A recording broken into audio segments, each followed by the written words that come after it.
ದರ್ಶನ್ ವಿಜಯಲಕ್ಷ್ಮಿಯವರು ತಮಗೆ ಫ್ರೀ ಇರುವ ಡೆವಿಲ್ ಶೂಟಿಂಗ್ನ ನಂತರ ಫ್ರೀಯಾದ ಗಳಿಗೆಯಲ್ಲಿ ಮೈಸೂರಿನಲ್ಲಿರುವ ಫಾರ್ಮ್ ಹೌಸ್ನಲ್ಲಿ ಅವರು ತುಂಬ ಖುಷಿಯಾಗಿದ್ದಾರೆ ಹಾಗೂ ಬಿಳಿ ಕುದುರೆಯ ಜೊತೆ ನಿಂತು ಫೋಟೋಗಳನ್ನು ತೆಗೆದುಕೊಂಡು ಸಾಮಾಜಿಕ ಜಾಲತಾಣಗಳಲ್ಲಿ ಹಂಚಿಕೊಂಡಿದ್ದಾರೆ.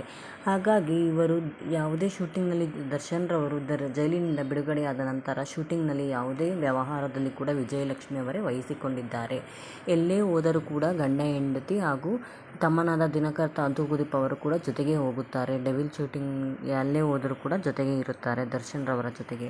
ಹೀಗಾಗಿ ದರ್ಶನ್ ಅಣ್ಣ ಅವರು ಅತ್ತಿಗೆ ಅವರು ಜೊತೆಯಲ್ಲಿರುವುದನ್ನು ನೋಡಿ ನೆಟ್ಟಿಗರು ಕಾಮೆಂಟ್ ಮಾಡಿದ್ದಾರೆ. ಅಣ್ಣ ಅತ್ತಿಗೆ ಯಾವಾಗಲೂ ಹೀಗೆ ಇರಬೇಕು ಎಂದು ಹೇಳಿದ್ದಾರೆ.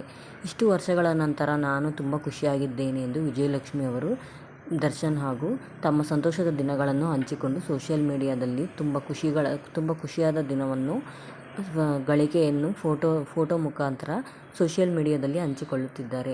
ಇದನ್ನು ನೋಡಿದ ಪವಿತ್ರ ಗೌಡರವರು ಅದೆಷ್ಟು ಹೊಟ್ಟೆ ಉರಿದುಕೊಳ್ಳುತ್ತಿದ್ದಾರೋ ಎಂದು ನೆಟ್ಟಿಗರು ಕಮೆಂಟ್ ಮಾಡುತ್ತಿದ್ದಾರೆ.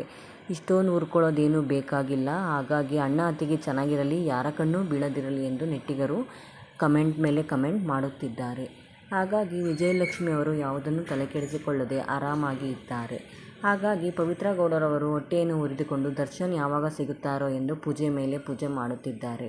ಅಣ್ಣ ಅತ್ತಿಗೆ ಖುಷಿಯಾಗಿರಲಿ ಎಂದು ಕೇಳಿಕೊಳ್ಳುತ್ತೇವೆ. ಪವಿತ್ರ ಗೌಡ ಬಗ್ಗೆ ಕಮೆಂಟ್